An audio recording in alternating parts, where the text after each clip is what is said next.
안녕하세요. 오늘은 우리 모두가 알아두면 좋을 임의후견 제도에 대해 자세히 알아보겠습니다. 우리는 모두 나이가 들면서 여러 변화를 맞이하게 됩니다. 신체적, 인지적 능력이 저하될 수도 있고 1인 가구로 돌봐줄 사람이 없어질 수도 있으며 치매와 같은 질환으로 의사결정이 어려워질 수도 있습니다. 이런 상황에 대비하기 위해 우리나라 민법에는 후견 제도가 마련되어 있습니다. 후견 제도는 크게 4가지로 나눌 수 있습니다.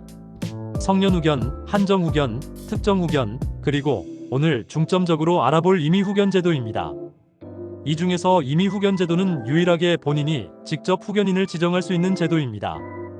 임의후견 제도란 노령, 질병, 장애 등으로 인해 앞으로 스스로 사무를 처리하는 능력이 부족해질 가능성에 대비하여 미리 후견인을 지정해두고 그 후견인으로부터 재산관리와 일상생활 지원을 받는 제도입니다. 쉽게 말해 내가 미래에 스스로 결정을 내리기 어려워질 때를 대비해 내가 믿을 수 있는 사람에게 미리 권한을 부여해 두는 것이죠. 임의후견 계약을 체결하는 절차는 어떻게 될까요? 먼저 본인이 믿을 수 있는 사람을 후견인 후보자로 정하고 위임할 업무와 권한 범위를 구체적으로 협의합니다. 예를 들어 재산관리, 은행 업무, 의료 결정, 주거관리 등 어디까지 위임할지 명확히 해두는 것이 좋습니다. 다음으로 이 계약은 반드시 공증인이 작성하고 인증한 공정증서 형태로 체결해야 합니다. 법무부 인가 공증사무소에서 수수료를 지불하고 공증을 받을 수 있습니다. 계약을 체결한 후에는 본인의 주소지를 관할하는 가정법원에 임의후견에 관한 등기를 신청하는 것이 좋습니다. 이는 법적으로 필수는 아니지만 등기하지 않으면 나중에 다른 사람이 법정 후견인으로 선임될 위험이 있으므로 반드시 등기하는 것이 권장됩니다.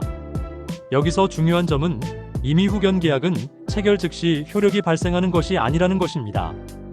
실제로 본인의 사무처리 능력이 부족해졌다고 인정되는 시점에 가정법원의 임의후견 감독인 선임을 청구해야 합니다.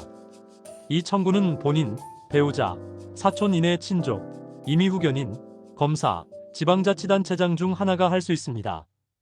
법원이 임의후견 감독인을 선임하는 순간부터 후견 계약이 법적 효력을 갖게 되고 임의후견인은 계약에서 정한 범위 내에서 피후견인을 대리하는 권한을 갖게 됩니다. 감독인은 후견인이 계약대로 업무를 수행하고 있는지 감독하며 피후견인의 의사를 최대한 존중하도록 하는 역할을 합니다.